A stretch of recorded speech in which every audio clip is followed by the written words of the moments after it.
আসলে তোমরা কেমন আছো সবাই? আসলে ভালো আছো, আমিও ভালো আছি। তো সকালবেলা ভিডিওটা করতে পারিনি, অনেক কাজ করা হয়ে গেছে, সেগুলো তোমাদের সঙ্গে শেয়ার করতে পারিনি। এবার প্রত্যেকদিন একই কাজ কি তোমাদের সঙ্গে শেয়ার করবো বলো। তো এখন এসেছি আমি ঘর বুঝতে, কি বলতো, দুদিন ধরে ঘর বুঝিনি, মানে সম্ভব হয়ে ওঠে না প্রত্যেকদিন ঘর বুঝতে, কারণ আমার ঘরটা অনেক বড়, বুঝতে বুঝতে আমার অনেকটা সময় লেগে যায়। তাহলে প্রত্যেকদিন যদি ঘর বুঝতে তাহলে বাকি কাজগুলো করা হয় না, তার জন্য তো চলো এখন ঘর বুঝছি।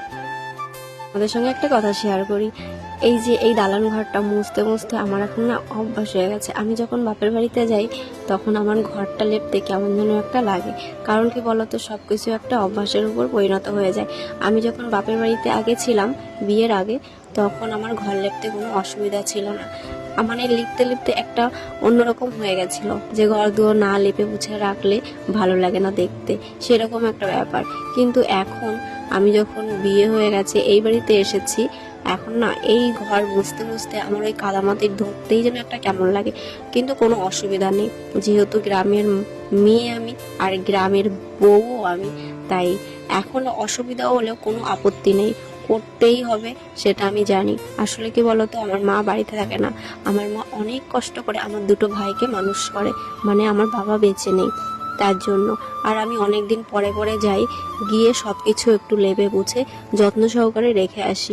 আমার ঘৃণা করলেও কোনো আপত্তি নেই, কারণ ওই লেপা পোছা জিনিসটা আমার বেশ ভালোই লাগে। লেপতে লেপতে আবার নিজেকে বোঝাই যে না, এটা আমার বাপের বাড়ি, এই কাজগুলো আমাকে করতেই হবে। তো মন থেকেই সব কিছু করি, তার জন্য আর কোনো অসুবিধা হয় না।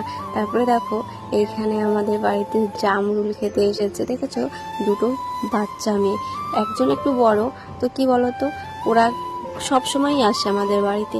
তারপরে দেখো, আমরা বিকালবেলা খাওয়া দাওয়া করে একটু ঘুমিয়েছিলাম, তারপরে চলে এসেছি বিজয় মিছিলে। আমাদের বিষ্ণুপুরে আজকে আমাদের বঙ্কিম ঘোষ মহাশয় আসবেন, তাই আমরা মিছিল নিয়ে বেরিয়ে পড়েছি। আর এই দেখো, আমাদের বিষ্ণুপুরে কত লোকজন হয়েছে, তোমরা ধারণা করতে পারবো না, প্রচুর লোক হয়েছিল। আর আমরা সেই আনন্দে আনন্দে আমরাও গেছিলাম মিছিলে। আমার শাশুড়ি মানে মায়ের যাওয়ার কথা ছিল, কিন্তু উনি যাননি, বাবা গেছিল। এবার দোকানটা কে দেখবে?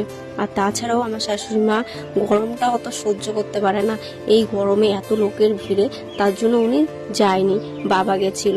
আসলে কি বলতো, বাবারও ভীষণ গরম লাগে, কিন্তু বাবাকে যেতেই হবে, কারণ আমার ননদ জামাইও তো একজন সদস্য, তার জন্য। আর এইখানে এত লোক হয়েছিল, আমি কখনো কোনো মিটিংয়ে বা মিছিলে যাইনি, কিন্তু এই যে ফার্স্ট টাইম। হ্যাঁ, এই বিজেপি জেতার পরে আমি দুই একবার গেছি অন্য অন্য মিছিলে।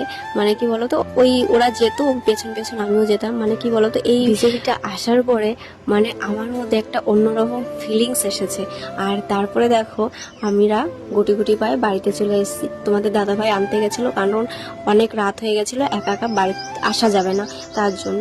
এসে স্নান করে নিয়েছি, আর এসেই দেখো দুর্বল হয়ে গেছি আমি আর আমাদের নিকিতা। তো চলো, আজকের ভিডিওটা এই পর্যন্ত। ভিডিওটা কেমন লাগলো অবশ্যই জানিও।